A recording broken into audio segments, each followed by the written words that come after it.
Did he send me another dud?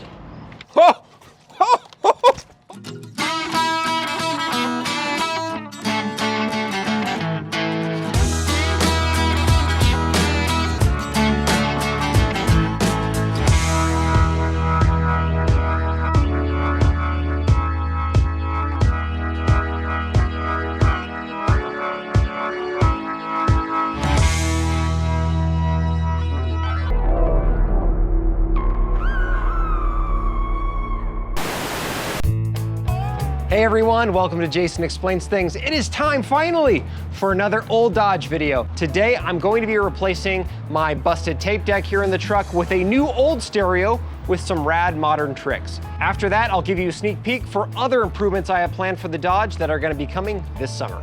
A few months ago, I tried to save this old tape deck and that didn't work out too well.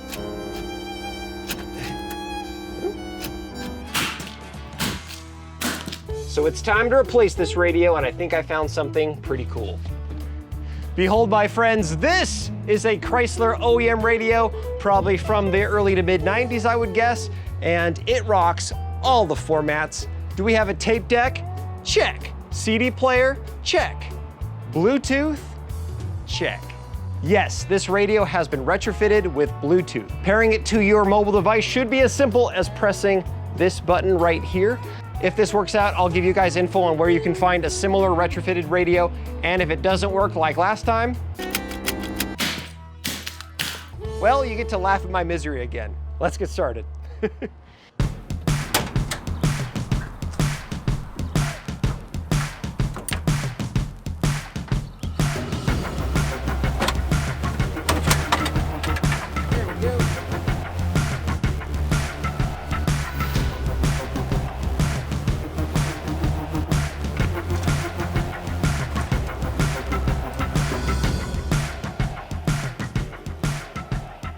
You know, the cool thing about Chrysler from this era is they did not update the shape or the wiring harnesses for their radios very quickly at all. I mean, this radio is probably from the 80s.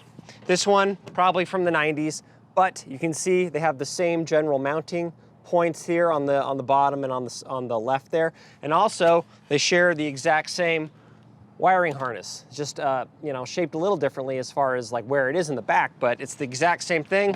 So, you know, if you have a radio out of your 87 that's busted, you know, throw a 95 radio in there, you know, treat yourself.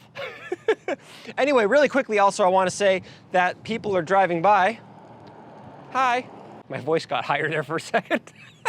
Anyway, what I wanted to say is if you like this video, you like this truck, there is a complete playlist on my channel devoted to it, titled The Old Dodge. So go on there. There's videos of me replacing the entire suspension, fixing oil leaks, replacing the brakes, tons of stuff. Just tons of general maintenance on there too. So go check that out. Let's go put this in. All right, I got high hopes for this thing.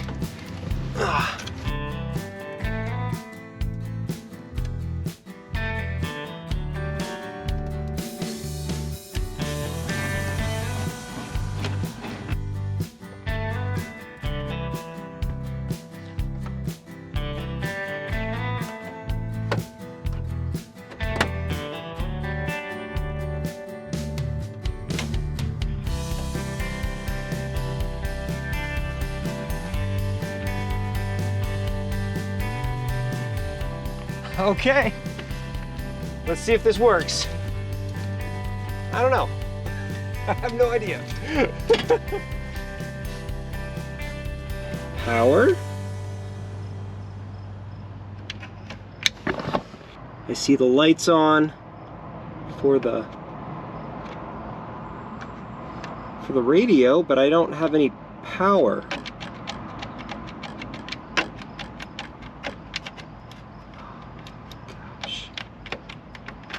Did he send me another dud?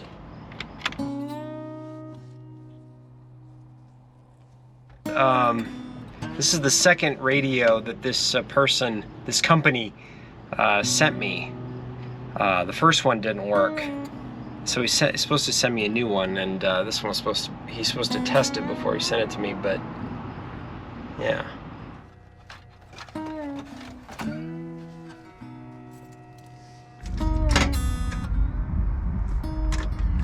Okay, that's good.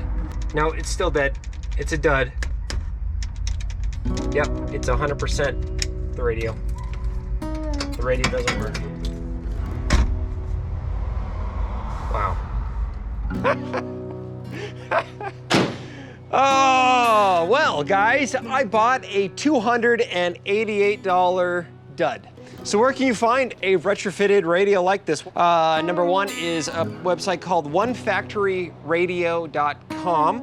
Most of them appear to be out of stock, so I don't know if they're replenishing or not. So that might be kind of a no-go for you. It was for me. I'm gonna quote exactly what I wrote earlier, and it's even funnier now. Your mileage may vary, but you can try sellers on eBay who do retrofitting jobs themselves. That's where I got mine. And I'm glad it works. Well, that's what I wrote, but it doesn't. But I can't recommend the guy by name because it took over a month to get this radio, and first he sent me a completely broken one that didn't work.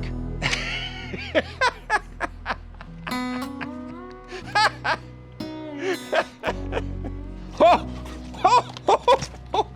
that was close. Anyway.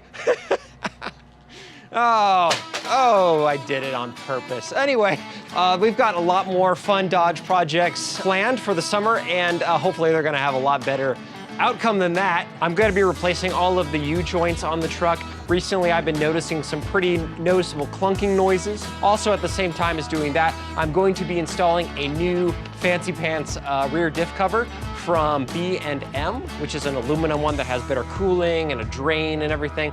After that, and I've been going back and forth on this one for actually a couple years, but I plan on doing a spray-in bed liner, as I'm gonna be using a Raptor liner, which is a kind of do-it-yourself kit. I actually used some Raptor liner stuff when I painted my rock sliders on my Toyota 4Runner in the background there. So I really like, though, like the old paint on the Dodge. It's never had a bed liner or anything, and it looks cool, but I really do need a bed liner, so I'll be installing that this year. Well, even with the negative result, I hope you enjoyed this video, and if you did, please consider giving the video a like, subscribing, turning on notifications with that bell icon, and even sharing the video. The YouTube algorithm does not really seem to like me very much, and it's been sassing me a lot lately, and the way that we can fight back to Google is for you to write an old-fashioned email to a friend with a video link in there. That'll show them. So anyway, I hope you all enjoyed this video again, and thanks for watching, and hopefully you got some pleasure from my pain. And until next time, God bless, and don't forget to do it yourself.